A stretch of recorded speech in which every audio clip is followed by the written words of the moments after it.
leaving this fondant not super thick, but thick enough because what you're looking for with this white on white is enough of a difference in texture that it's really noticeable.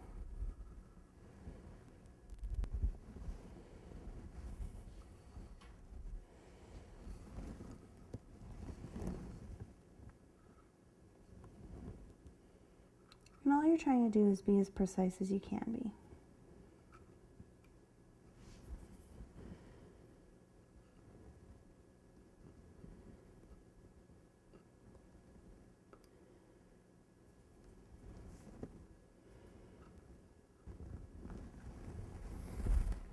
All right, now once you have it completely cut, this becomes the most difficult part, is we're going to try to place this very carefully on the cake.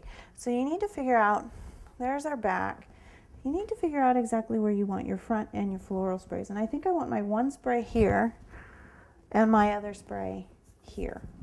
So I'm going to take a little bit of water and I'm just going to kind of dab. Now, I don't know exactly where things are going to end up, so I'm just going to put kind of a diagonal stripe just about where I want this to end up. And the reason I'm doing that is because I want there to be something there for it to stick to immediately. And then I'm going to very carefully use my brush, and if you notice, I'm moving it with the pattern piece on, and I'm doing this on purpose because with the pattern on, there's a little more stability. So I'm going to stick this center section first. If you're able to turn it over, and you can turn it over and get it damp, that's even better. But if you can't, then go ahead and just use that little bit of dampness on the cake itself. And I'm going to try to do this over my shoulder. It's a little hard to do. This is going to be the scariest part of this project right here, is moving these very delicate knots. So I want mine about here. So I'm just going to go ahead and stick it. Stick that center section down first, and then you can place the rest of the heart. There we go. See, it comes up over the edge, which is really beautiful. I'm going to add a little water here to make sure it sticks. There we go, a little water there. And then I'm going to very, very gently start peeling this pattern off. Now, if you have parts where, for whatever reason, the pattern has stuck to your gum paste, or excuse me, stuck to your fondant, use your X-Acto knife to very carefully peel it off. So originally I was going to put 2 of the Celtic heart knots on there, but I really actually think just the one accented looks really good. And sometimes when you put too much on, it really kind of overpowers what you're going for. So we're going to switch gears now, and we're actually going to start working on our claddagh.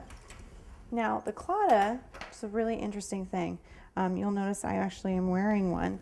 So a woman who is in a committed relationship or a marriage wears the claddagh with the heart, the point of the heart pointing towards her own heart, and it means that she is in a committed relationship, whereas a woman who is looking for love wears the ring on pointing out the other direction. It means that her heart is open and unclaimed. And another meaning behind the claddagh is, I give you my heart and crown it with my loyalty.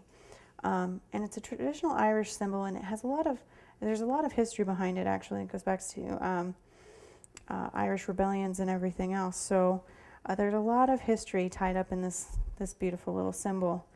And it is a really, really nice thing to incorporate into an Irish wedding. So what we're going to do first is we're going to do this one a little bit different than how we just did our knot. And what we're going to do is essentially we're going to kind of build us a claddagh. We're going to dismantle this. We're going to dismantle this pattern piece. I'm going to show you how I'm going to do it. And then we're going to be left with a really nice, beautiful claddagh.